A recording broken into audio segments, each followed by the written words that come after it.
सुंदर समय देवाने दिला आणि लोकांना बघून वाटतंय की वाशा दादांवर लोक खूप प्रेम करतात. हालेलुया. कारण ही चांगली साक्ष आहे की आज त्यांच्या आनंदामध्ये सहभागी होण्यासाठी लांबून लांबून लोक इथपर्यंत आले आणि सर्वजण मिळून परमेश्वराची स्तुती करतायत की प्रभूने त्यांना आशीर्वादित केलं. आणि म्हणून मी देवाला धन्यवाद देतो या समयाबद्दल, आलेल्या प्रत्येक व्यक्तीबद्दल. तसंच देवाने आज वातावरण पण चांगलं दिलंय ना. याचा अर्थ परमेश्वराची इच्छा होती की ही मीटिंग व्हावी. कारण ज्या देवाच्या नावाने तुम्ही एकत्र झालेले आहेत तोच परमेश्वर आकाश आणि पृथ्वीचा निर्माण करत आहे. म्हणून त्या परमेश्वराला सर्व काही शक्य आहे. ज्या देवाने यहोशुआने प्रार्थना केली, ज्याने सूर्य थांबवला, मोशेने प्रार्थना केली, ज्याने लाल समुद्र दुभागला, तोच परमेश्वर तुमचा आणि माझा आहे. आणि म्हणून ज्यावेळेस परमेश्वराला त्याचं गौरव करायचं असतं तर तो त्या दिवसापुरता आकाश बंद करतो. आमेन. आणि विश्वास ठेव की उद्यापासून परमेश्वर पाऊस देईल.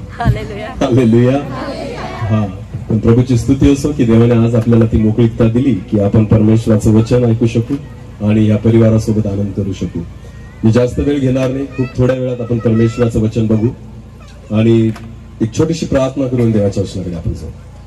सर्व शक्तिमान आमच्या जिवंत देवा, आकाश आणि पृथ्वीच्या उत्पन्न करता प्रभू, मी तुझ्या आभार आणि उपकार मानतो कारण हा समय तुझ्याकडून आहे.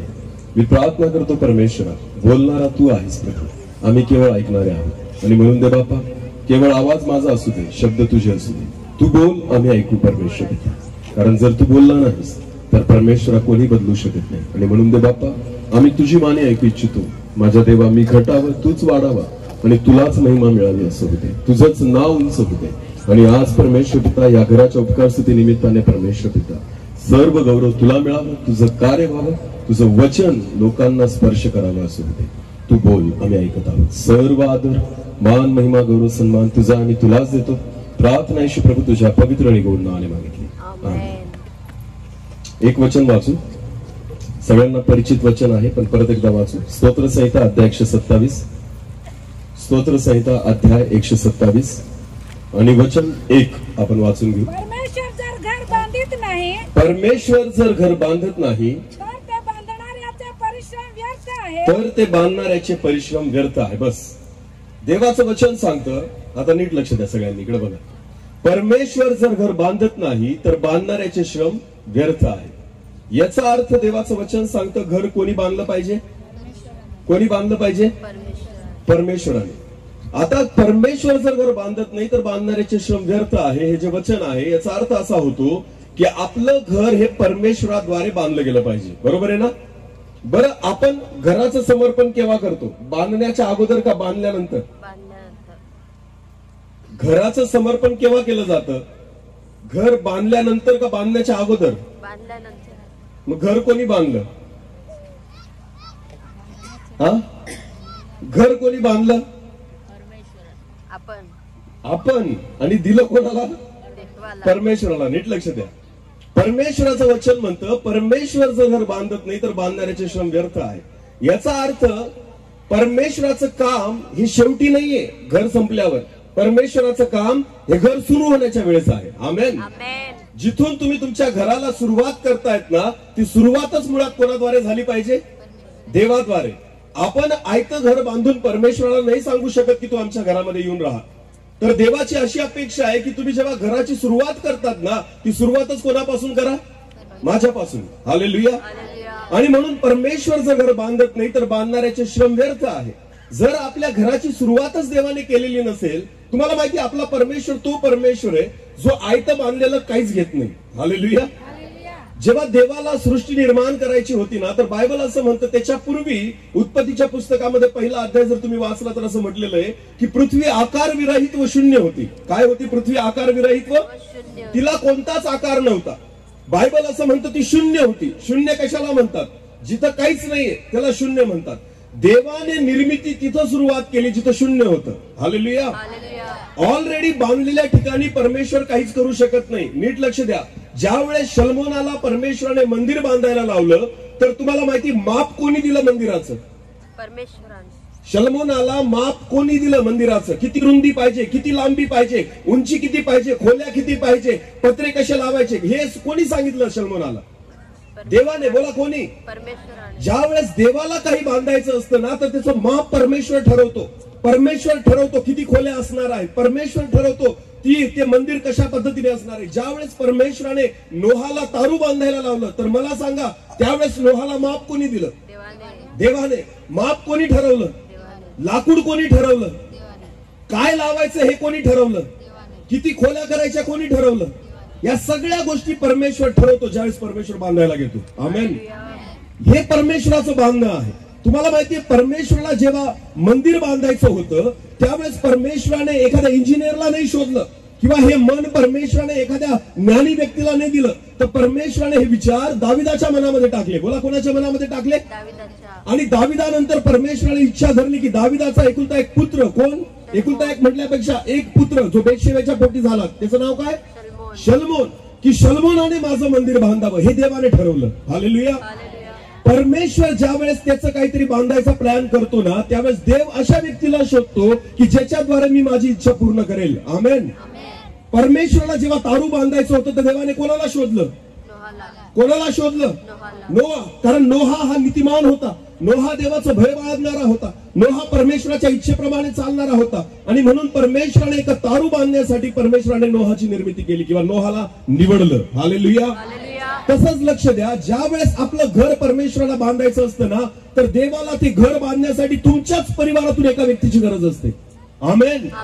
की जो व्यक्ती देवाचं भय धरेल, जो व्यक्ती परमेश्वराच्या इच्छेप्रमाणे चालेल, जो व्यक्ती देवाच्या आज्ञेप्रमाणे चालेल. जर आपल्या परिवारामध्ये असा व्यक्ती नसेल तर देव तुमचं घर बांधू शकत नाही.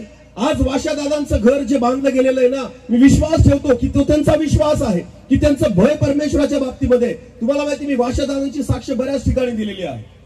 का? कारण अनेक लोक असतात मीटिंग मध्ये. मी अनेक ठिकाणी फिरतो मीटिंगांमध्ये पण वाशादादा मी खूप कमी भेटलो एकमेकांशी पण मला त्यांचं नाव माहिती पडलं. का? याचं एक कारण होतं की मी कुठेही मीटिंगला गेलो ना मला तो व्यक्ती दिसायचाच. मला वाटायचं की हा व्यक्ती कोण आहे कारण जिथं जातो तिथं तो व्यक्ती मला दिसतोय. ते मला ऐकण्यासाठी येत नव्हते, ते मला बघण्यासाठी येत नव्हते पण ते देवावर प्रेम करतात कारण त्यांना देवाचं वचन ऐकायला आवडतं. हालेलुया. आणि म्हणून वारंवार ज्यावेळेस मी त्यांना बघायचो ना तर मीच विचारलं की नेमकं यांचं नाव काय हे कुठले. त्यावेळेस मला कळलं की हे वाशादादा जे सोनाऱ्याला राहतात. हालेलुया. जर एक मनुष्य म्हणून जर माझ्या मिटिंगांना ते वारंवार येत असतील तर मी त्यांना ओळखतोय तर विचार करा परमेश्वर किती पद्धतीने त्यांना ओळखेल. आमेन. ज्यावेळेस तुम्ही देवाला समय देतात, ज्यावेळेस तुम्ही परमेश्वराला वेळ देतात, अरे मनुष्य जर वारंवार वेळ दिल्यानंतर तुम्हाला ओळखू शकतो. जर तुम्ही जिवंत देवाला वेळ दिला तर परमेश्वर तुम्हाला ओळखणार नाही का? ओळखणार नाही का? देवाला गरज असती तुमचं घर बांधण्यासाठी तुमच्या परिवारामध्ये एक विश्वासू व्यक्ती पाहिजे, एक देवाचं भय बाळगणारा व्यक्ती पाहिजे. कारण परमेश्वर तुमच्या द्वारेच तुमच्या घराला आशीर्वादित करू शकतो. आमेन. आमेन. जर तुम्ही म्हणाल की माझा परिवार कसा आशीर्वादित होईल तर मी म्हणेल तुमच्याच द्वारे आशीर्वादित होईल. जगातला कोणताच व्यक्ती तुमच्या परिवाराला आशीर्वादित नाही करू शकत. त्याला जबाबदार कोण आहे? फक्त तुम्हीच. आपल्या घराला आशीर्वादित करणं किंवा आपल्या घराला श्रापित करणं हे काम फक्त कोणाकडे? स्वतःकडे. बोला कोणाकडे? नीट लक्ष द्या. दुसऱ्याने श्राप दिल्याने तुम्ही श्रापित होणार नाही आणि दुसऱ्याने आशीर्वाद दिल्याने तुम्ही आशीर्वादित होणार नाही. जर आशीर्वाद मी कमवायचे असतील तर त्याला जबाबदार कोण आहे? मी स्वतः. आणि जर श्रापित पण व्हायचं असेल तर त्याला जबाबदार कोण आहे? मी स्वतः. हालेलुया. जर मी देवाचा भय बाळगणारा आहे, जर मी परमेश्वराच्या इच्छेप्रमाणे चालणारा आहे, जर मी देवाच्या आज्ञा पाळणारा आहे तर 100% परमेश्वर माझ्या जीवनाद्वारे माझ्या परिवाराला आशीर्वादित करेल. हालेलुया. म्हणून देवाला जर घर बांधायचंय ना तर देवाला तुमचीच गरज आहे तुमचं घर बांधण्यासाठी. परमेश्वर दुसऱ्याचा वापर नाही करणार. देव शेजाऱ्याचा वापर नाही करणार, दुसऱ्या व्यक्तीचा वापर नाही करणार. परमेश्वराला तुमच्या विश्वासाची, परमेश्वराला तुमच्या समर्पणाची, परमेश्वराला तुमच्या परमेश्वरासोबत चालण्याची गरज आहे. ज्यावेळेस तुम्ही देवाचं भय बाळगाल परमेश्वर तुमच्याद्वारे त्याचं काम करेल. हालेलुया. एक वचन वाचू. स्तोत्रसंहिता अध्याय 1. स्तोत्रसंहिता अध्याय 1 वचन 1 पासून पुढे वाचा. स्तोत्रसंहिता अध्याय 1 वचन 1 पासून पुढे. जो पुरुष दुर्जनांच्या मसलतीने चालत नाही, पापी जनांच्या मार्गात उभा राहत नाही आणि निंदकांच्या बैठकीत बसत नाही. बायबल असं म्हणतं की जो पुरुष परमेश्वराच्या नियमशास्त्रात रमतो. हालेलुया. कशामध्ये रमतो? कशामध्ये? टीव्ही मध्ये नाही, मोबाईल मध्ये नाही, जगातल्या गोष्टींमध्ये नाही, खाण्यापिण्यामध्ये रमतो असं म्हटलेलं आहे का? नाही. जो पुरुष कशामध्ये रमतो? देवाच्या नियमशास्त्रामध्ये, परमेश्वराच्या वचनामध्ये रमतो. पुढे वाचा. त्याच्या नियमशास्त्राचे, देवाच्या वचनाचे रात्रंदिवस मनन करतो तो धन्य. पुढे. जे झाड पाण्याच्या प्रवाहाजवळ लावलेले असते, जे आपल्या हंगामी फळ देते आणि ज्याची पाने कोमेजत नाही, अशा झाडासारखा तो व्यक्ती आहे जो रात्रंदिवस देवाच्या वचनामध्ये रमतो. आमेन. जो रात्रंदिवस देवाच्या वचनाचं मनन करतो, जो रात्रंदिवस परमेश्वराच्या वचनामध्ये राहतो. बायबल असं म्हणतं की त्याची पाने कधी कोमेजत नाही, पाण्याच्या प्रवाहाजवळ लावलेल्या झाडा समान तो आहे. हालेलुया. तो स्वतः पण टवटवीत असेल. हालेलुया. तो हंगामी फळ देईल देवाचं वचन म्हणतं. आमेन. त्याच्या जीवनाद्वारे इतर लोक आशीर्वादित होतील असं परमेश्वराचं वचन म्हणतं. जो पुरुष देवाचं भय बाळगतो आणि जो देवाच्या वचनामध्ये रात्रंदिवस रमतो आणि त्याचं मनन करतो. पुढे काय म्हटलंय वाचा. आणि जे काही तो हाती घेतो, बघा नीट लक्ष द्या, जे काही तो हाती घेतो ते सिद्धीस जाते. मग तुम्ही घर बांधायला घ्या, काय जाईल ते? सिद्धीस. बोला काय होईल? जे काही तो हाती घेतो. आमेन. आता परमेश्वर घर बांधत नाही तर बांधणाऱ्याचे श्रम व्यर्थ आहे. याचा अर्थ परमेश्वर टिकम पावडी घेऊन येईल का घर बांधायला? तुम्ही म्हणाल बरं झालं मजूर नाही लागणार, आता कोणाला घर बांधायला द्यायचं? देवाला. याचा अर्थ काय होतो? परमेश्वर जर घर बांधत नाही याचा अर्थ विटा परमेश्वर लावेल का? परमेश्वर प्लास्टर करेल का घराला? बिलकुल नाही. देवाला तुमची गरज आहे. हालेलुया. पण ज्यावेळेस तुम्ही स्वतःला देवाच्या हातामध्ये देता तर परमेश्वर तुमचा उपयोग असा करतो की तुम्ही जे हाती घ्याल परमेश्वर त्याच्यात तुम्हाला आशीर्वादित करेल. आमेन. आमेन. मग तुम्ही घर बांधायला घेतलं तर ते घर आशीर्वादितच होणार आहे. आमेन. कारण तुम्ही कोणाच्या हातात आहात? देवाच्या. बोला तुम्ही कोणाच्या हातात आहात? हालेलुया. मी मागील दिवसात पण एक उदाहरण दिलं होतं. जगातली सगळ्यात श्रेष्ठ नाव किंवा जहाज जिला टायटॅनिक म्हटलं गेलं, टायटॅनिक वर पिक्चर पण निघाला. ज्यावेळेस टायटॅनिक जहाज अनेक वर्षांपूर्वी बनवली गेली होती तर तो इंजिनियर सांगायचा टायटॅनिक बनवणारा की ही जहाज मी अशी बनवलेली आहे जी कधीच बुडणार नाही. काय म्हटला होता तो? ही जहाज कधीच बुडणार नाही.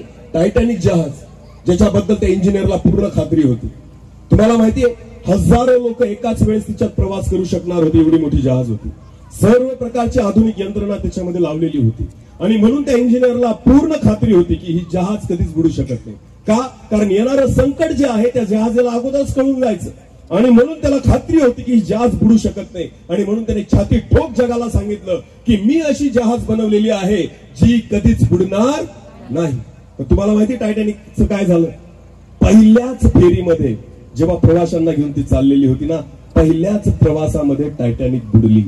काय झालं? पहिल्याच प्रवासात टायटॅनिक बुडली. समजतं मी काय सांगतोय? मनुष्याचं ज्ञान वापरलं गेलं, यंत्र वापरले गेले, सर्व आधुनिक तंत्रज्ञान वापरलं गेलं तरी ती बुडाली. तुम्हाला माहिती ज्यावेळेस परमेश्वराने नोहाला तारू बांधायला लावलं, कशाचं होतं तारू? लाकडाचं. बोला कशाचं होतं? लाकडाचं. कोणतं यंत्र लावलेलं होतं का? हो का यंत्र बसवलेलं होतं का? कोणता रडार लावलेला होता का?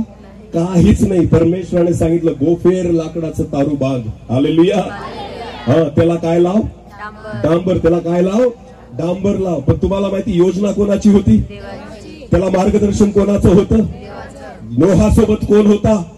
ज्यावेळेस नोहाने तारू बनवलं, बायबल असं म्हणतं 40 दिवस आणि 40 रात्र काय चालला?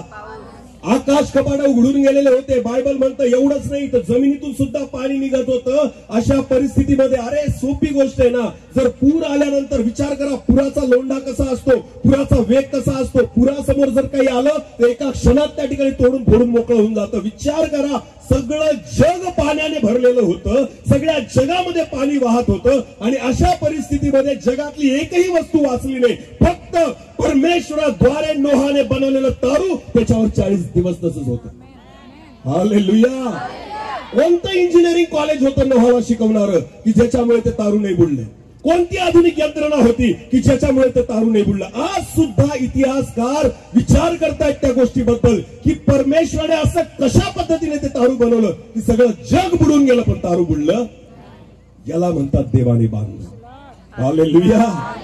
येऊ द्या चारी बाजूने संकट, येऊ द्या चारी बाजूने वादळ, मी तुम्हाला सांगतो जे परमेश्वराने बांधलेलं आहे ते कोणालाच तोडता येणार नाही. हालेलुया. आणि परमेश्वर ते कोणाच्याही द्वारे बांधून घेत नाही. नोहा नीतिमान होता, देवाचं भय बाळगणारा होता, परमेश्वराच्या इच्छेप्रमाणे चालणारा होता, म्हणून देवाने नोहाद्वारे ते बांधून घेतले. आमेन, आमेन. तुमच्या घराला तुम्हीच आशीर्वादित करू शकता. Hallelujah, hallelujah. बाकी जगातली कोणतीच अशी गोष्ट नाही की ती तुमच्या घराला आशीर्वादित करेल. समजते मी काय सांगतोय? वास्तुशास्त्र लोक विचार करतात की फुलाची कुंडी इकडे ठेवली ती घरात शांती राहील. वास्तुशास्त्र माहिती तुम्हाला? वास्तुशास्त्रानुसार असं असतं की खिडकी ह्या साईडला असायला पाहिजे, दरवाजा ह्या दिशेला असला पाहिजे, किचन ह्या दिशेला असलं पाहिजे, त्यानंतर फ्रीज ह्या दिशेला ठेवला पाहिजे, टीव्हीचं ठिकाण हे असलं पाहिजे. आज अनेक लोक घरात शांती राहण्यासाठी वास्तुशास्त्राचा उपयोग करतात. कसला उपयोग करतात? अरे तूच तर दारू पिऊन येत असशील तर मला सांग ना, कुंडी कुठं पण ठेव, अशांतता निर्माण करणारा कोण आहे? स्वतः.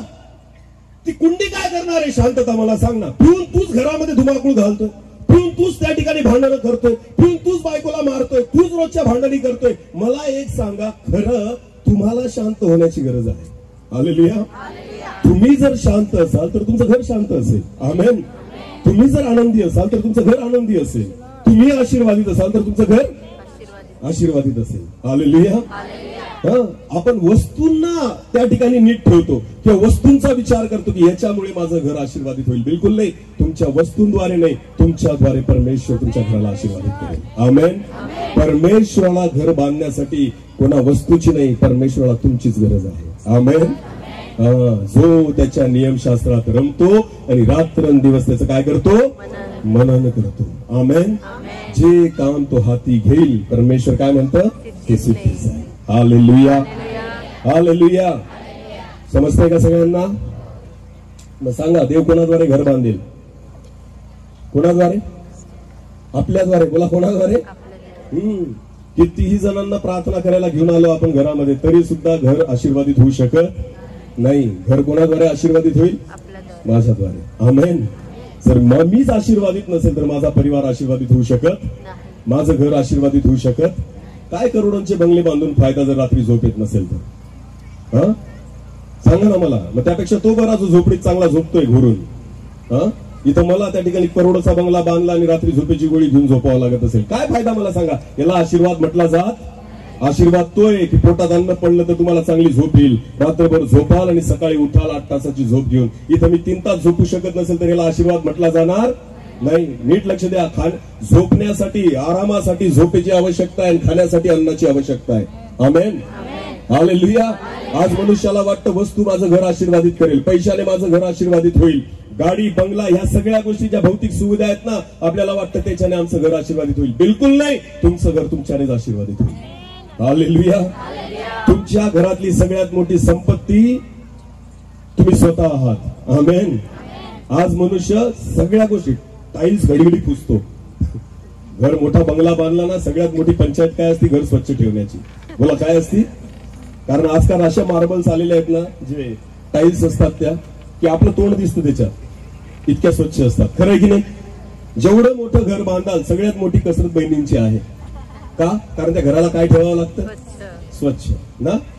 दिवसातून किती वेळा पुसावं लागतं सांगा? स्वच्छ एकदम मस्त पॉश घर बांधलेलं असेल, टाईल्स बिल्स चांगल्या लावलेले असतील, कोणी पण आलं नुसतं पाय जरी ठेवला ना तरी पायाचे ठिसे उमटतात. हो का नाही? आपलं लक्ष तिथंच असतं, कशाला आला. इतकं बी घर चांगलं बांधू नका की पाहुण्यांचा कंटाळा येईल. हालेलुया. बिचारा एखादा गरीब असतो, त्याच्या झोपडीमध्ये 10 लोक फिरून जातात, तो आनंदाने स्वीकार करतो. श्रीमंताच्या घरात गेला तो असा बघतो, कशाला आला घर खराब करायला. पावसाळ्यात तर कोणी यूज नाही असं आपल्याला वाटतं. खरंय की खोटं आहे? अरे बोला, खरंय की खोटं आहे? एवढं स्वच्छ ठेवतो आपला घर आपण. तुम्हाला माहिती, ते घर स्वच्छ ठेवण्यापेक्षा स्वतःला स्वच्छ ठेवा. आमेन. मी एकदा प्रवास करत होतो रेल्वेमध्ये. आम्ही बंगालला चाललो होतो आणि ज्या बोगीमध्ये मी बसलेलो होतो ना, एसी डब्यामध्ये, त्या ठिकाणी काही अंतरावर गेल्यानंतर एक तरुण मुलगा त्याच्यामध्ये चढला आणि तो आमच्या समोरच्या सीटवर जाऊन बसला. आता एसी डब्यामध्ये ब्लँकेट आणि बेडशीट आणि उशी भेटते, बरोबर आहे ना? तर त्याची पण तिथं ठेवलेली होती. तर त्यांनी ते बेडशीट वगैरे घेतलं सफेद रंगाचं आणि पाहिलं तर त्याला डाग लागलेला होता. काय लागलेला होता? डाग. तो चिडला, मी पैसे भरून इथं आलेलो. तर त्यांनी लगेच त्या अटेंडंटला हाक मारली आणि म्हटलं, हे चल हे घेऊन जा, मला नाही चालणार, मला चांगलं स्वच्छ बेडशीट आणून दे म्हणे. आता तो बी बिचारा आला, घेऊन गेला आणि स्वच्छ आणून दिलं. त्याने मस्त तिथं टाकलं सीटावर आणि पडला तिथं. आम्ही गंमत बघत होतो, आमच्या गप्पा चालू होत्या आमच्या आपसात. आणि थोड्या वेळामध्ये काय झालं, रेल्वे पुढे जायला लागली. तेवढ्यात त्यांनी त्याची बॅग काढली. त्या मुलाने काय काढली? त्याची बॅग काढली. नीट लक्ष द्या, बॅग काढली. बघा बघा बघा, पालथ्या गड्यावर पाणी. मी काय बोलतोय त्याच्याकडे लक्ष द्या. हालेलुया. समजतंय का मी काय सांगतोय? त्याने बेडशीट टाकलं, ते स्वच्छ, ते खराब बेडशीट देऊन टाकलं आणि त्याने थोड्या वेळाने त्याची बॅग काढली आणि बॅगेमधून त्याने सिगरेटचं पाकिट काढलं. काय काढलं? सिगरेटचं पाकिट. आणि लायटर घेतलं आणि तो बाहेर सिगरेट पिण्यासाठी निघून गेला. त्यावेळेस मी विचार केला, बेडशीटला डाग लागायला खराब बेडशीट चालणार? बेडशीटचा डाग कदाचित त्याला अशुद्ध करू शकत नव्हता, पण जी सिगरेट तू पिणार आहे ना, ती तुला मधून खराब करणार आहे. हालेलुया. ही माणसाची वृत्ती आहे. आज घर स्वच्छ ठेवतो, घर शुद्ध ठेवतो, घर आम्हाला चांगलं पाहिजे, भले स्वतः चांगला नसेल तरी चालेल. मधून मनुष्य स्वतःला खराब करतोय आणि टाईल्स पुसत फिरतोय. हालेलुया. हा, टाईल्सला डाग लागू देणार नाही, भले आमचे फेफडे सडून गेले तरी चालतील. हा, आमच्या दोघं किडण्या खराब झाल्या तरी चालतील. मला एक सांगा ना, खऱ्या अर्थाने कशाला जपायची गरज आहे? स्वतःला का घराला? तुम्ही जा, ते म्हणतात ना, जान है तो जहान है. हिंदीमध्ये काय म्हटलं जातं? जान है तो जहान है. जर तुम्ही जिवंत राहाल ना, तर जग बघू शकतात किंवा त्याचा उपभोग घेऊ शकतात. जर जिवंतच नाही राहिले तर जगाचा अनुभव घ्याल का? 50 लाखाच्या बंगल्यामध्ये झोपू शकाल का? मेल्यानंतर तुम्हाला घरात पुरतील का? मग कुठं पुरतील? हा, कुठं? कब्रस्तानात. कितीही तुम्ही श्रीमंत असा, कितीही पैसा कमवलेला असा, घरच्यांचे कितीही प्रेमळ असा, तरी सुद्धा मेल्यानंतर तुम्हाला कुठे घेऊन जातात? बोला बोला, कुठे घेऊन जातात? एवढा लाखांचा करोडोंचा बंगला तुम्ही बांधला ना, त्या बंगल्यात तुम्हाला ठेवणार, पुरणार. तुम्ही जोपर्यंत जिवंत आहात तोपर्यंतच राहू शकतात. बरोबर आहे ना? मग मला एक सांगा ना, कशासाठी जगा? जोपर्यंत तुम्ही चांगले जगत नाही, चांगले राहत नाही, जिवंत राहत नाही, तोपर्यंत त्या सुखाला अनुभव करू शकत. स्वतःकडे लक्ष द्या. आमेन. स्वतःला जपा. ज्यावेळेस तुम्ही स्वतःला जपाल, कारण तुम्हीच तुमच्या घराला आशीर्वादित करू शकतात आणि तुम्हीच तुमच्या घराला शापित करू शकता. हालेलुया. हालेलुया. जर माझं घर आशीर्वादित व्हायचंय तर मला देवाच्या हाती येणं गरजेचं आहे. आमेन. म्हणून दावीद म्हणतो, धन्य तो पुरुष. हालेलुया. जो दुर्जनांच्या मसलतीने चालत नाही, पापी जनांच्या मार्गात उभा राहत नाही, धर्मनिंदकांच्या बैठकीत बसत नाही. हालेलुया. जो परमेश्वराच्या नियमशास्त्रात रात्रंदिवस रमतो आणि रात्रंदिवस त्याचे मनन करतो, जे काही तो हाती घेईल सिद्धी जाईल. आमेन. आमेन. देवासोबत चाला. हालेलुया. त्याच्याने तुमचं घर आशीर्वादित होईल. बायबलमध्ये एक खूप सुंदर उदाहरण आहे, आपण वाचून घेऊ. उत्पत्तीचं पुस्तक, याचा 39वा अध्याय. उत्पत्ती याचा 39वा अध्याय, वचन 1 पासून पुढे. इकडे योसेफाने मिस्रात नेले. इकडे योसेफ 12 भावातला एक व्यक्ती, ज्याला त्याच्या भावांनी विकून टाकलं गुलाम म्हणून. ज्यावेळेस योसेफाला विकून टाकलं तर त्याला मिस्र देशामध्ये नेण्यात आलं. पुढे वाचा. ज्या इस्रायली लोकांनी त्यास तेथे नेले, ज्या इस्माईली लोकांनी त्याला तिथे नेले, त्याचपासून त्यास पोटिफर नावाच्या एका मिस्रियाने विकत घेतले. पोटिफर नावाच्या एका व्यक्तीने योसेफला विकत घेतले गुलाम म्हणून. तो फारोचा एक अंमलदार असून, तो पोटिफर फारोचा अंमलदार होता, कार्द्याचा सरदार होता. परमेश्वर योसेफा बरोबर असल्या कारणाने, परमेश्वर बायबलमध्ये काय म्हटलेलं आहे बघा, परमेश्वर कोणासोबत असल्या कारणाने? योसेफा सोबत असल्या कारणाने तो यशस्वी पुरुष झाला. तो यशस्वी पुरुष झाला. तो आपल्या मिस्री धनाच्या घरी, तो आपल्या मिस्री धनाच्या घरी असे. परमेश्वर त्याच बरोबर असल्या, आणि परमेश्वर योसेफा सोबत असल्यामुळे जे काही योसेफ हाती घेत होता त्यास परमेश्वर यश देत होता. आमेन. हालेलुया. पोटिफराकडे स्वतःची संपत्ती होती, स्वतःचं घर होतं, स्वतःची प्रॉपर्टी होती, तरी तो आशीर्वादित नव्हता. हालेलुया. पण तुम्हाला माहिती तो आशीर्वादित केव्हा झाला? जेव्हा त्याच्या घरामध्ये कोण येऊन राहायला लागला? योसेफ. बोला, कोण येऊन राहायला लागला? योसेफ. स्पष्ट म्हटलेलं आहे बायबलमध्ये की पोटिफर अधिकारी होता, त्याच्याकडे पैसा होता, मान होता, प्रतिष्ठा होती, पद होतं, सगळ्या गोष्टी पोटिफराकडे होत्या, तरी तो आशीर्वादित नव्हता. पण बायबल असं म्हणतं परमेश्वर योसेफासोबत होता, आणि ज्या दिवसापासून योसेफ पोटिफराच्या घरामध्ये आला त्या दिवसापासून परमेश्वराने त्याच्या घराला बरकत दिली. आमेन. त्याच्या सगळ्या हातच्या कृतींना परमेश्वराने आशीर्वादित केलं. लक्षात घ्या, तुम्ही मोठे असू शकता, तुमचं पद मोठं असू शकतं, तुमचं ज्ञान मोठं असू शकतं, तुमच्याकडे प्रॉपर्टी मोठी असू शकते, पण त्याच्याने आशीर्वाद मिळू शकत नाही. ज्यावेळेस एक व्यक्ती परमेश्वराचं भय बाळगणारा असतो, देवाच्या इच्छेप्रमाणे चालणारा असतो, ज्याच्या सोबत परमेश्वर असतो ना, तो जिथं असेल परमेश्वर त्याच्याद्वारे त्याला आशीर्वादित करेल. आमेन. आमेन. पोटिफरने आशीर्वादित झाला. कोणामुळे आशीर्वादित झाला? योसेफ काय होता? गुलाम. बोला, काय होता? गुलामामुळे मालक आशीर्वादित झाला. आमेन. हालेलुया. इथं मालकामुळे गुलाम आशीर्वादित होता. खरं की खोटं? पगार कोण देतं? मालक. पगार कोण देतं? इथं उलट आहे. गुलामामुळे कोण आशीर्वादित होतोय? मालक. कारण गुलामासोबत कोण आहे? परमेश्वर. आमेन. फरक नाही पडत तुम्ही काय आहात, फरक नाही पडत तुम्ही गुलाम आहात, फरक नाही पडत तुम्ही गरीब आहात, फरक नाही पडत तुम्ही अज्ञानी आहात. फरक एवढ्यानेच पडतो की तुमच्यासोबत कोण आहे. आमेन. हालेलुया. जर परमेश्वर तुमच्या सोबत असेल ना, तुम्ही ज्या घरात राहाल ते घर आशीर्वादित होईल. आमेन. हालेलुया.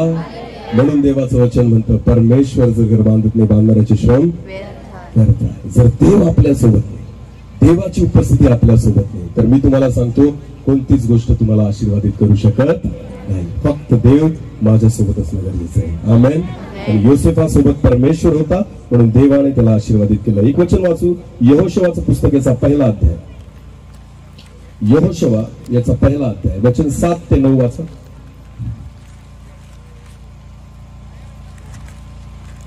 यहोशवा 1 वचन 7. मात्र तू खंबीर हो व खूप हिम्मत धर, आणि माझा सेवक मोशे याने तुला दिलेले नियमशास्त्र सगळे काळजीपूर्वक पाळ. ते सोडून उजवी डावीकडे वळू नकोस, म्हणजे जाशील तिकडे तू यशस्वी होशील. म्हणजे तू जाशील तिकडे यशस्वी होशील. हालेलुया. सगळं येऊन जाऊन इथंच येतं. कुठं? वचनामध्ये. आमेन. काय पाळ? देवाच्या आज्ञा, देवाचं वचन, देवाचं नियमशास्त्र. हालेलुया. जर तुम्ही ह्या गोष्टी पाळल्या ना, मी तुम्हाला सांगतो सगळे आशीर्वादाच्या चाव्या याच्यामध्ये आहेत. आमेन. हालेलुया. बायबल घरामध्ये ठेवण्यासाठी नाहीये, बायबल वचनाप्रमाणे चालण्यासाठी आहे. आमेन. आपण फक्त घरात बायबल ठेवतो, त्याच्याने आशीर्वादित होणार. बायबल घरात नका ठेवू, बायबल हृदयात ठेवा. हालेलुया. बायबल मनात ठेवा. आमेन. जी गोष्ट इथं राहते ना, ती इथं पण येते. आमेन. जे मनात असतं ना, तेच ओठात येतं, तेच डोळ्यात दिसतं, तेच तुमच्या कृतीतून दिसतं. म्हणून परमेश्वराचं वचन हे कपाटात ठेवण्यासाठी नाहीये, परमेश्वराचं वचन मनात ठेवण्यासाठी आहे. हालेलुया. बायबल देवाचं वचन म्हणतं देवाच्या आज्ञा जर तू पाळशील, जिथं जाशील तिथं आशीर्वादित होशील. हालेलुया. पुढे वाचा. नियमशास्त्राचा हा ग्रंथ तुझ्या मुखी सदैव असू दे. नियमशास्त्राचा हा ग्रंथ तुझ्या मुखी सदैव असू दे. त्यात जे काही लिहिलेले आहे ते तू काळजीपूर्वक पाळ. आता आपल्या तोंडात नेमके कोणते शब्द येतात त्याच्यावर डिपेंड आहे. जे मनात येते तेच तोंडात येतं. हालेलुया. जर तुमच्या मनात देवाची वचनं असतील तर तोंडातून काय बाहेर येतील? कारण वचनातच लिहिलेलं आहे तसं. हालेलुया. नियमशास्त्राचा ग्रंथ तुझ्या मुखात सदैव असू दे. आमेन. आज स्वतःला तपासा. जर तुम्हाला वाटतंय तुमचं घर आशीर्वादित व्हावं, परमेश्वराने तुमचा परिवार आशीर्वादित करावा, तर ज्यावेळेस आपण मुख उघडतो आपल्या मुखातून काय निघतंय? देवाचं वचन निघतंय का? दुसऱ्याला शिव्या शाप निघतायत का? निंदा निघतायत का? खोटं बोलणं निघतंय का? चुकीचे शब्द निघतायत का? शिव्या निघतायत? नेमकं काय? तपासा स्वतःला. जे आतमध्ये आहे ना तेच बाहेर येणार आहे. हालेलुया. प्रभू येशू म्हणतो जे बाहेरून आत जातं ते माणसाला विटाळत नाही, पण जे आतून बाहेर येतं ते मनुष्याला विटाळतं. हालेलुया. याचा अर्थ तुम्हाला शुद्ध करणं किंवा अशुद्ध करणं हे आतल्या गोष्टींवर डिपेंड आहे. आमेन. जर आतमध्ये वचनं असतील तर बाहेर काय येणार आहे? वचन. हालेलुया. कारण प्रभू येशूने स्पष्ट म्हटलेले बाहेरून जे आत जातं ते माणसाला अशुद्ध करत नाही, पण जे आतून बाहेर येतं ते मनुष्याला अशुद्ध करतं. हालेलुया. मग मनुष्याला जर आतून येणाऱ्या गोष्टी अशुद्ध करत असतील ना तर आत अशुद्धता ठेवूच नका. आत काय ठेवा? वचन. बोला, आत काय ठेवा? वचन. जर आत वचन असेल तर बाहेर काय निघेल? वचन. आमेन. बाहेर जर वचन काढायचं असेल, मुखात जर वचन पाहिजे असेल तर ते मनात असलं पाहिजे. आमेन. जर आडातच नाही तर पोऱ्यात येईल का? समजते का? जर विहिरीतच पाणी नाही, मोटर लावली तर पाणी वर येईल का? बादली टाकली पाणी वर येईल का? तर पाणी कुठं पाहिजे? पहिल्यांदा विहिरीमध्ये. कुठं पाहिजे? या विहिरीमध्ये जर वचन नाही तर बाहेर का निघल का? अजिबात निघणार नाही. हालेलुया. ते वचन तुमच्या मुखात सदैव असू दे. पुढे वाचा. आणि रात्रंदिवस त्याचे मनन कर. आणि रात्रंदिवस देवाच्या वचनाचे काय कर? आम्ही रात्रंदिवस फक्त एकाच गोष्टीचे मनन करतो. कसलं? आपल्याला वाटतं हीच गोष्ट आपल्याला आशीर्वादित करेल. हालेलुया. सकाळ झाली का तेच आणि रात्र झाली तरी तेच. दिवसभर किती कमवलं, उद्या परत किती कमवेल, याच्यावर आपल्याला दुसरं काही सुचत नाही. खरंय की खोटंय? पैसाच आज तुम्हाला न झोप लागण्याचं कारण आहे. हालेलुया. ज्याच्याने तुम्हाला वाटत होतं की मी सुखी होईल त्यानेच तुम्हाला अशांत करून ठेवलेलं आहे. समजते का मी काय सांगतोय ते? रात्रंदिवस एकच गोष्टीचं मनन करतो आपण. किती कमवेल, कसा कमवेल, कुठं ठेवेल आणि मग त्याचं काय होईल. तुम्हाला माहिती देवाची इच्छा आहे. कसलं मनन करा रात्रंदिवस? वचनाचं. बोला, कसलं? देवाचं मनन करा, देवाच्या वचनाचं मनन करा, चांगल्या गोष्टींचं मनन करा. पुढे वाचा. म्हणजे तुझा मार्ग सुखाचा होईल. म्हणजे तुझा मार्ग सुखाचा होईल व तुला यश प्राप्ती घडेल. आणि तुला काय प्राप्त होईल? यश प्राप्ती. ज्या गोष्टीला हात टाकशील त्याच्यात परमेश्वर तुला यश देईल. आमेन. मग तुम्ही घर बांधा, तुम्हाला परमेश्वर काय देईल? यश देईल, आशीर्वाद देईल. हालेलुया. गाडी घ्या, परमेश्वर काय देईल? आशीर्वाद देईल. आमेन. तुम्ही जे कराल परमेश्वर त्याच्यात आशीर्वाद देईल. मी मागं पण एका घराच्या उद्घाटनाला एक उदाहरण दिलं होतं. नवीन गाडी घेतली का लिंबू मिरची लावतात. जर तसं राहिलं असतं ना तर कंपनीच्या मालकाने तिथूनच लिंबू मिरची लावून पाठवली असती. कारण त्याला तुमच्यापेक्षा तुमची जास्त काळजी. त्याची पण कंपनीची रेप्युटेशन आहे. हालेलुया. अनेक लोकांना वाटतं की जर लिंबू मिरची लावली तर गाडीचा ऍक्सिडेंट होणार. मग मी म्हणतो गाडी तिची चालते का? मग कोण चालवतो? ड्रायव्हर. बोला, कोण चालवतो? मग लिंबू मिरची कोणाला बांधायला पाहिजे? गाडीला का ड्रायव्हरला? गाडीला का ड्रायव्हरला? अरे बोला, इकडे बघा. तुम्हाला माहिती प्रॉब्लेम हाच आहे. मी तुम्हाला सांगतो, परमेश्वर तुमच्याद्वारे तुम्हाला तुमच्या प्रत्येक वस्तूला आशीर्वादित करेल. हालेलुया.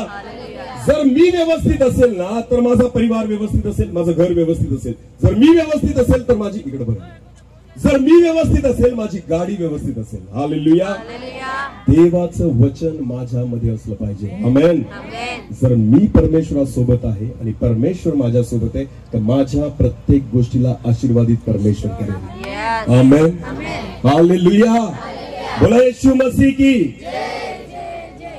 अजून एक वचन वाचू. दुसरे शमूएल. मोजून 5 मिनिटात आपण संपू. दुसरे शमूएल याचा 6वा अध्याय. दुसरे शमूएल याचा 6वा अध्याय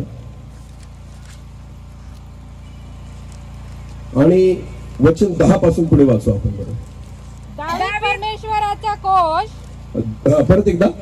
दावीद परमेश्वराचा कोश.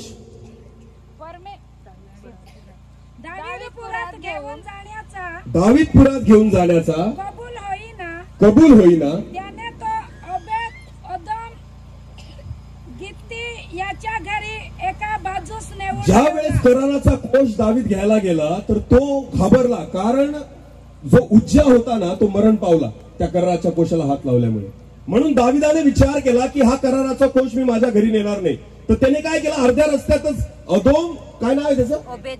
ओबेद-एदोम गित्ती च्या घरामध्ये त्याने ठेवला. हालेलुया. आता पुढे वाचा. परमेश्वराचा कोश ओबेद-एदोम गित्ती याच्या घरी 3 महिने. ओबेद-एदोम गित्ती याच्या घरी किती महिने राहिला? 3 महिने राहिला आणि परमेश्वराने आणि परमेश्वराने अबेद ओदम व त्याचे सर्व घराणे यास बरकत बरकत दिली. हालेलुया. देवाची उपस्थिती किती महिने त्याच्या घरात होती? ओबेदोदोमच्या 3 महिने. तर परमेश्वर म्हणतात देवाने ओबेदोदोमच्या घराला काय दिली? बरकत दिली. हालेलुया. पुढे वाचा, पुढे वाचा. परमेश्वराने अबेद ओदम याच्या घरात परमेश्वराने ओबेदोदोमच्या घराला व व त्याच्या सर्वस्वाला बरकत दिली. असे दावीद राजाला कोणी सांगितले. तेव्हा दाविदाने जाऊन देवाचा कोश अबेद ओदोमाच्या घरून दावीदपुरात मोठ्या आनंदाने आणला. तुम्हाला माहितीये दावीद राजा होता, दाविदाकडे काही कमतरता नव्हती. पण जेव्हा दाविदाने पाहिलं ना ज्या घरामध्ये देवाचा कोश ठेवलेला आहे त्या घराला परमेश्वर बरकत देतोय, आशीष देतोय, त्यावेळेस दाविदाला कळलं जरी मी राजा असलो तरी मला त्या आशीर्वादाची गरज आहे जी ओबेदोदोमला भेटलेली आहे. हालेलुया. म्हणून दावीद देवाच्या उपस्थितीला स्वतःच्या घरात घेऊन येण्यासाठी किंवा स्वतःच्या शहरामध्ये घेऊन येण्यासाठी लगेच त्या ठिकाणी गेला. आमेन, आमेन. देव आपल्या सोबत असणं गरजेचं आहे, कारण त्याच्याच उपस्थितीने तुम्ही आशीर्वादित होता. Hallelujah, hallelujah. जर देवाला तुमचं घर बांधायला द्यायचंय प्रियांनो, तर बांधल्यानंतर नका देऊ, बांधण्याच्या अगोदरच द्या. हालेलुया.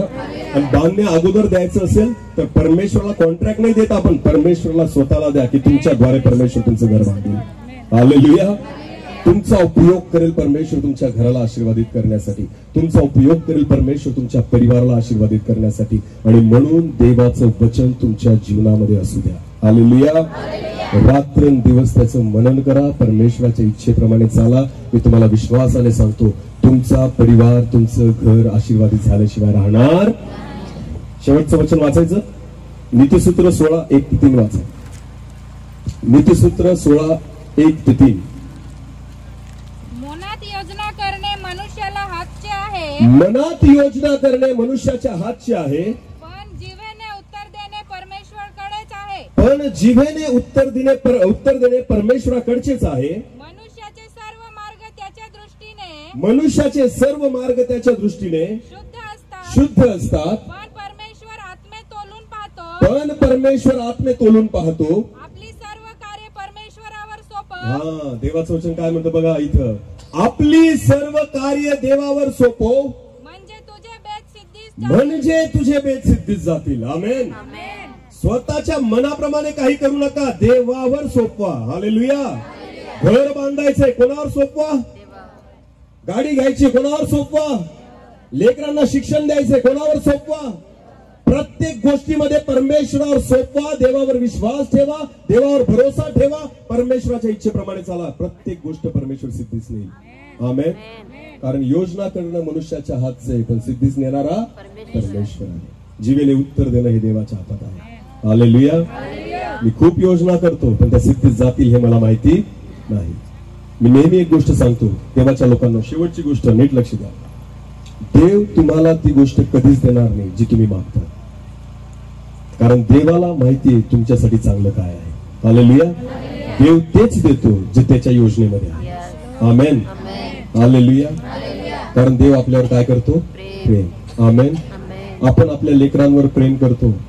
चॉकलेट मागितली का दे चॉकलेट, आईस्क्रीम मागितली का दे आईस्क्रीम, कुरकुरे मागितले का दे कुरकुरे, वेपर्स मागितले का दे वेपर्स. मला एक सांगा, हे आपण कशासाठी करतो, त्यांच्यावर आपण काय करतो म्हणून, प्रेम. पण मला खरं सांगा, जास्त कुरकुरे खाणं चांगले का वाईट आहे, जास्त आईस्क्रीम खाणं चांगले का वाईट आहे, जास्त चॉकलेट खाणं चांगले का वाईट आहे, हे आपल्याला माहिती असतं तरी कशा पोटी आपण देतो त्यांना, प्रेमाच्या. बोला कशा पोटी. याला प्रेम म्हणाल का तुम्ही. तुमच्या लेकरांची दात कोणी सडवली, तुमच्या लेकरांची दात जी किडली आहे ती कोणी किडवली, मग असं काय प्रेम तुमचं की स्वतःच्या लेकरांची दात किडवतात. देव असं प्रेम करत, देव तुम्ही जे मागाल ते देणार नाही, पण देव तेच देईल जे तुमच्यासाठी चांगलं आहे. हालेलुया. माणसात आणि देवामध्ये हा फरक आहे की मनुष्य प्रेमापोटी काही देतो पण देव फक्त चांगलंच देतो. आमेन. देवाला माहिती की ही गोष्ट तुझ्यासाठी चांगली नाही ना, तर परमेश्वर तुम्ही किती मागितलं तरी देणार नाही. पण माणसाचं कसं आहे माहिती का, प्रेमापोटी चुकीचं जरी असेल तरी देतो. घे बेटा चॉकलेट खा, भले दात किडले तरी चालते. याला प्रेम म्हणत नाही, प्रेम ते आहे ज्याच्याने तुमचं भलं होणार आहे. हालेलुया. आणि परमेश्वर तुमच्यावर तसं प्रेम करतो की तो तुम्हाला त्याच गोष्टी देईल ज्याच्याने तुमचं काय होणार आहे, भलं होणार. आमेन. हालेलुया.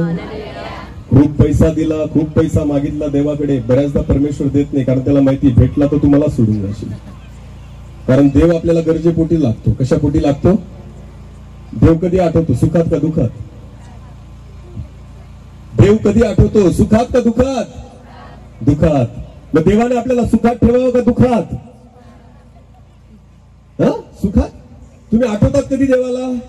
दुखात. बोला कधी? मग देवाने त्याला आपल्याला कशात ठेवावं? सुखात का दुखात?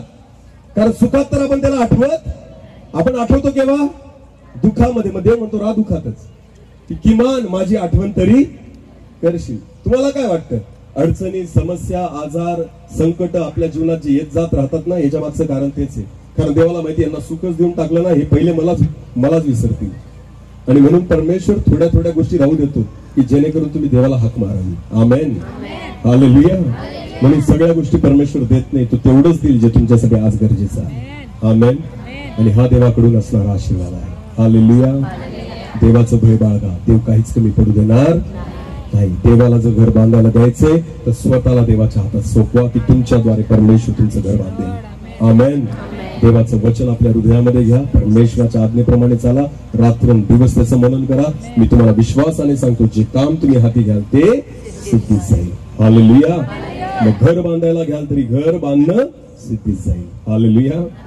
मी विश्वास ठेवतो की आम्ही प्रार्थना केली म्हणून वाशादारांचं घर आशीर्वादित नाही झालं, पण ते स्वतः देवाचं भय बाळगतात म्हणून परमेश्वराने त्यांच्या घराला आशीर्वादित केलेलं आहे. आमेन. ते स्वतः देवाच्या वचनाप्रमाणे चालतात म्हणून परमेश्वराने त्या घराला आशीर्वादित केलेलं आहे. हा माझा विश्वास आहे. आमेन. हालेलुया. आपण यावेळेस सर्वजण डोळे झाकून प्रार्थनेमध्ये जाऊ. प्रत्येक जण आपले डोळे आपण बंद करू आणि आपण प्रार्थनेमध्ये जाऊ. खरंच परमेश्वरा तुझं वचन सांगतं की परमेश्वर जर घर बांधत नाही तर बांधणाऱ्याचे श्रम व्यर्थ आहे. माझ्या देवा, आमच्या घराला आम्ही तुला बांधू द्यावं परमेश्वर. आमच्या सर्वस्वाचा ताबा आम्ही तुला द्यावा प्रभू, की जेणेकरून तुला जे हवंय ते आमच्या जीवनामध्ये तू करू शकशील. कारण आमच्यासाठी चांगलं काय आहे हे केवळ तुलाच ठाऊक आहे परमेश्वर. आणि म्हणून आमचं जीवन आम्ही तुला सोपवावं, आम्ही तुझ्या हातामध्ये समर्पित व्हावं, तुझ्या इच्छेप्रमाणे चालावं, यासाठी सहायता कर. एक छोटस गीत घेऊ आणि आपण प्रार्थना करू. Thank you Jesus. आपण सर्वजण प्रार्थनेमध्ये राहू.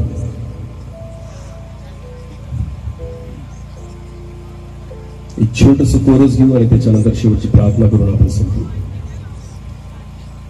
धन्यवाद माझ्या देवा. आज अनेक परिवार जे इथे बसलेले आहेत प्रभू, आज गरज आहे की तू त्यांचं घर बांधावं. आणि म्हणून परमेश्वर त्याच्या प्रत्येक घराला तू आशीर्वादित करावा अशी माझी अपेक्षा आहे.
Yeshua,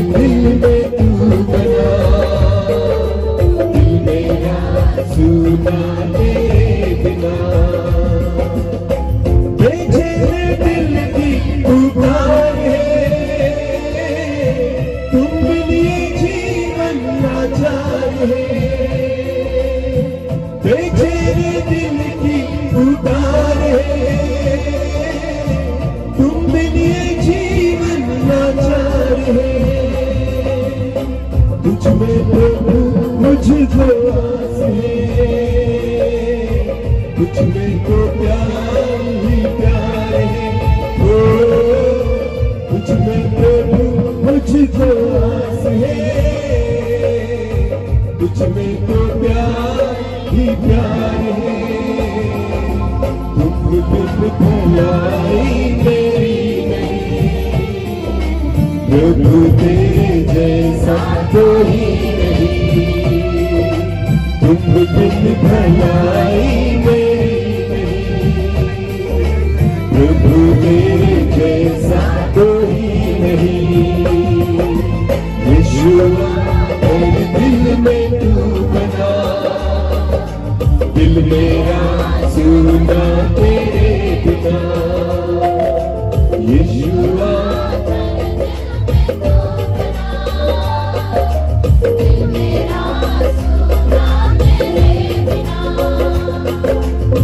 तुझसे अलग जिंदगी नहीं, तुझसे है जीवन की हर खुशी, तुझसे अलग जिंदगी नहीं, तुझसे है जीवन की हर खुशी, अब मेरा जीवन गवाऊंगा, तेरे लिए ही मैं जीऊंगा, अब मेरा जीवन गवाऊंगा, तेरे लिए ही मैं जीऊंगा, जो भी खोया तुझ में पाऊंगा, तुझ में आनंद मनाऊंगा, जो भी खोया तुझ में पाऊंगा, तुझ में आनंद मनाऊंगा, यीशुआ मेरे दिल में तू बना, दिल मेरा सुना तेरे बिना, यीशुआ मेरे दिल में तू बना, दिल मेरा सुना तेरे बिना,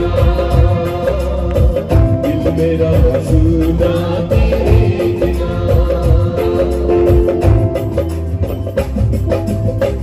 दिल मेरा सुना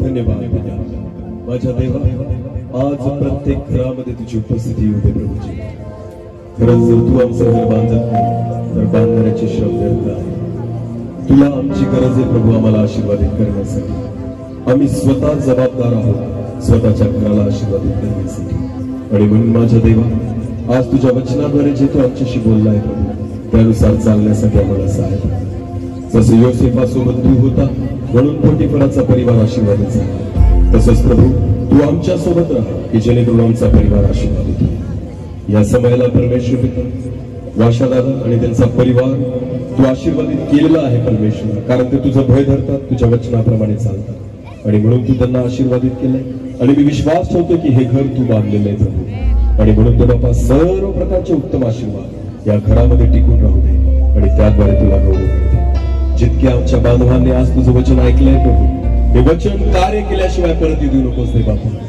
हो पिता 30 पट 60 पट 100 पट फळ देणार कर, आणि सर्व गौरव तुला मिळू दे। आदर मान महिमा गौरव सन्मान तुझा तुलाच देतो, प्रार्थना येशू प्रभू तुझ्या पवित्र आणि गोड नावाने मागितली म्हणून तो आहे, आमेन।